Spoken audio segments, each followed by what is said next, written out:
ঢাকা ও আশপাশের জেলায় তীব্র গ্যাস সংকটে দুর্ভোগ চরমে। ফিলিং স্টেশনেও দীর্ঘ লাইন।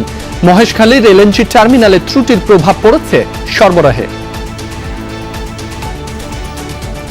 3 ঘন্টা 4 ঘন্টা সিরিয়ালে থাকা লাগে, গ্যাস পাই না। গ্যাস না থাকাতে কষ্ট অনেক হইতেছে। ন্যাচারাল গ্যাসের ক্ষেত্রে শুধুমাত্র এই সাময়িক সংকটটা হয়েছে আমার এফএসআরইউতে ত্রুটি দেখা দেওয়ায়।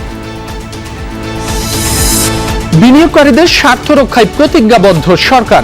এফআইসিসিআই সম্মেলনে প্রধানমন্ত্রী 2034 নাগাদ $1 ট্রিলিয়ন অর্থনীতি গড়ার প্রত্যয়। Our vision is to build a rules-based, globally connected, private sector-driven economy. Our government is determined to build a $1 trillion economy by 2034.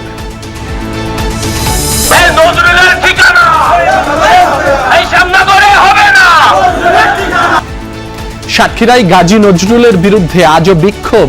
MP থাকা না থাকার ইস্যুতে সংসদের চিঠির দিকে তাকিয়ে ইসি।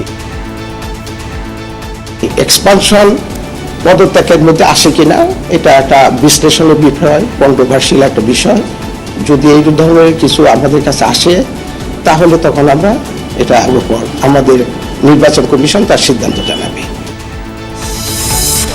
ট্রাইব্যুনালে তোলা হয়েছে প্রয়াত রাষ্ট্রপতি জিয়াউর রহমান হত্যায় জড়িত মুজাফফরকে। গ্রেফতার দেখানো হবে মানবতা বিরোধী অপরাধে।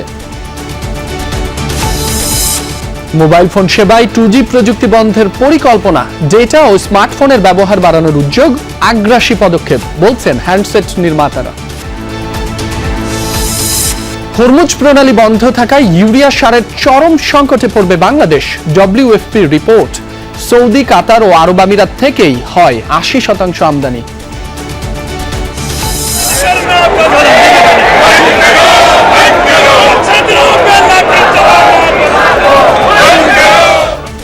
দিল্লিতে সরকার বিরোধী বিক্ষোভে ক্রমেই বাড়ছে জনতা থেকে তারকার ঢল।